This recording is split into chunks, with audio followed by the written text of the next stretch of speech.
E aí, descansou legal? Voltando, só tem mais um pedacinho, e agora um pedaço importante, hein?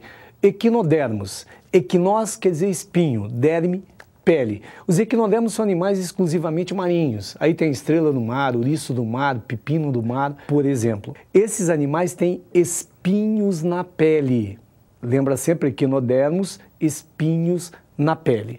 E eles têm um cartão de apresentação fantástico, que é um sistema de circulação de água chamado sistema ambulacral. Portanto, se você tiver qualquer questão que cite sistema ambulacral, com certeza estará falando de equinodermos.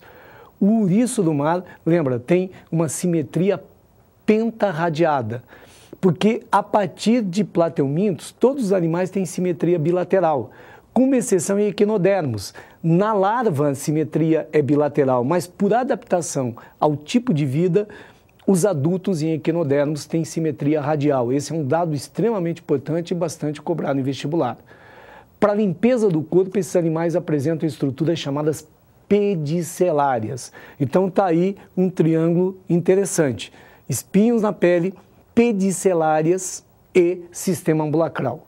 Outro dado interessante acerca dos equinodermos é que embriologicamente são os animais mais próximos da gente, os cordados. Às vezes os alunos têm uma dificuldade em entender esse detalhe, ou se a gente não chamar a atenção, você vai achar qualquer outro animal mais parecido com você do que uma estrela do mar, evidentemente, embriologicamente falando. Nós somos triblásticos, nós somos celomados, nós somos enterocéricos e apresentamos um tubo nervoso dorsal, somos epineuros, ao contrário dos outros animais que têm sistema nervoso, são hiponeuros. Os cordados, finalmente a gente, né? Nós tínhamos que chegar em nós. Os cordados apresentam 3 características exclusivas. O vestibular é bem enfático, aparece assim: características exclusivas de cordados. Quais são elas? Primeiro, a presença da notocorda, que dá nome ao grupo. A notocorda é a primeira estrutura de sustentação de um cordado. Na gente, ela é substituída pela coluna vertebral. Por favor, um dado importante, ela não origina a coluna, ela é substituída pela coluna. Além da notocorda, nós temos o tubo nervoso dorsal ou tubo neural, que dá origem a todo o sistema nervoso. A terceira característica exclusiva de cordados são as fendas branquiais ou faringeanas. Quem fica na água origina as brânquias. Para a gente que veio para a Terra, fecha e dá origem à tubulação respiratória. Repetindo, hein? Importante. 3 características exclusivas de cordados: fendas branquiais ou faringeanas, tubo nervoso dorsal e a notocorda. Existem ainda cordados invertebrados.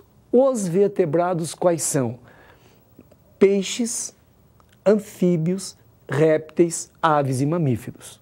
Eu vou passar para você algumas dicas de como você estuda essas 5 classes para chegar bem ao vestibular. O que mais cai acerca de peixes? As diferenças entre peixes cartilaginosos e ósseos. Está aparecendo na sua tela uma tabela comparativa. Os ósseos são os mais comuns. Cartilaginosos, por exemplo, tubarão, cação, raia. A maioria é ósseo. E o que o pessoal mais cobra daí? A posição da boca. Lembra o tubarão? A boca é ventral. Os peixes ósseos têm boca terminal. A questão da nadadeira caudal. A nadadeira caudal do tubarão, lembra? Ela vai lá em cima e volta. A gente chama de heterocerca. Já a nadadeira caudal de peixes ósseos, a gente chama de homocerca ou dificerca. Ou parece um rabinho, ou tem as 2 partes com um tamanho mais ou menos igual. Outro dado bastante interessante é que os peixes ósseos têm uma tampinha cobrindo as brânquias, que a gente chama de opérculo. Portanto, se tiver aquela tampinha, é ósseo. Os peixes cartilaginosos têm fendas branquiais. Os peixes ósseos têm a linha lateral. Os peixes cartilaginosos não têm. Os anfíbios são os primeiros animais que migram para a terra, então eles sofrem metamorfose, ainda dependem da água para fecundação. Mas já aparecem algumas adaptações terrestres, como pálpebras, inclusive a terceira pálpebra chamada membrana nictitante, que fecha como um para-brisa, vem até as aves. Se você daqui a pouco for ao espelho e olhar no cantinho do seu olho, tem o que restou dessa membrana na gente, que é um órgão residual. Além disso, os anfíbios apresentam pela primeira vez uma respiração pulmonar. O dado da respiração de anfíbios é bastante cobrado. A larva tem respiração branquial e o adulto tem respiração pulmonar e cutânea. Como é o primeiro pulmãozinho, a respiração cutânea é a mais importante dos anfíbios, como sapo, rãs e pererecas. O tipo de circulação dos vertebrados é um tema preferido da maioria dos vestibulares. Lembre que lá nos peixes só tem duas câmaras cardíacas, um átrio e um ventrículo. Portanto, o coração é bicavitário e a circulação é chamada fechada simples. A circulação de anfíbios já é uma circulação dupla. Por quê? Porque pelo coração passa sangue venoso e sangue arterial. Mas incompleta. Por quê? Porque o coração de anfíbio tem 3 cavidades, é tricavitário. Tem 2 átrios, 2 câmaras superiores e um ventrículo, uma câmara inferior. Os répteis são os primeiros animais que se adaptam definitivamente ao ambiente terrestre. Então, mudanças importantes aconteceram. Primeiro, a pele seca, recoberta, por exemplo, por escamas ou placas dérmicas ou carapaças, e a fecundação interna. Como aparece a fecundação interna, eles já não dependem da água para a fecundação. E aparece aqui também o ovo com uma casca calcária, uma casca protegendo do meio ambiente. Por isso aparecem os anexos embrionários como Corium, Amnium, Allantoide. Das aves, sabe o que mais cai? Das aves, a adaptação ao voo. Então, você lembra quais são as principais adaptações ao voo que as aves têm? Por exemplo, a presença do bico, a forma aerodinâmica, a presença das penas, os ossos são ocos, os ossos longos são chamados pneumáticos, são adaptações importantes das aves que você encontra, por exemplo, aí na sua tela. Nos mamíferos, nós temos algumas características que lhes são exclusivas. Os mamíferos têm um coração tetracavitário, como as aves, 2 átrios e 2 ventrículos. Ainda uma importante coisa do coração que eu deixei para comentar agora, junto de aves e mamíferos, os répteis, na maioria, têm 3 cavidades. Como é que eu vou diferenciar, então, de anfíbio? Porque no ventrículo tem uma membrana separando parcialmente o ventrículo em 2, que a gente chama de septo de Sabatier.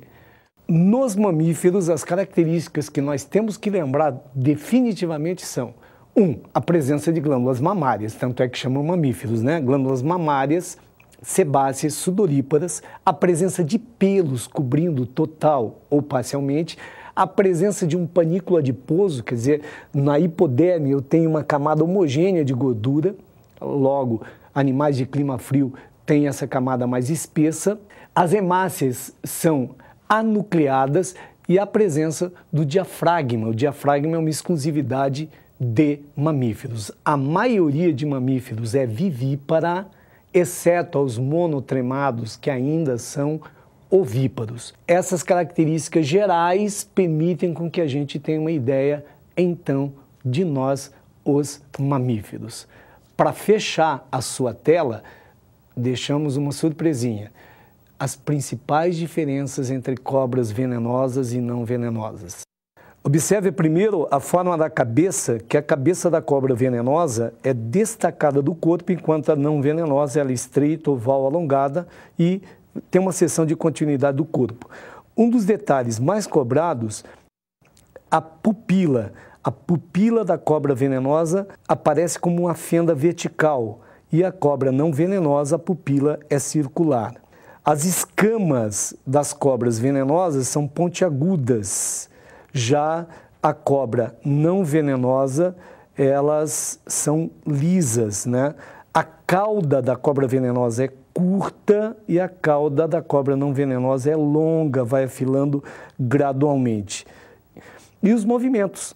lembra que cobra venenosa é cheia de si, então ela tem movimento vagaroso, porque afinal de contas tem veneno. A não venenosa, coitadinha, tem um movimento rápido que em perigo tem que se mandar.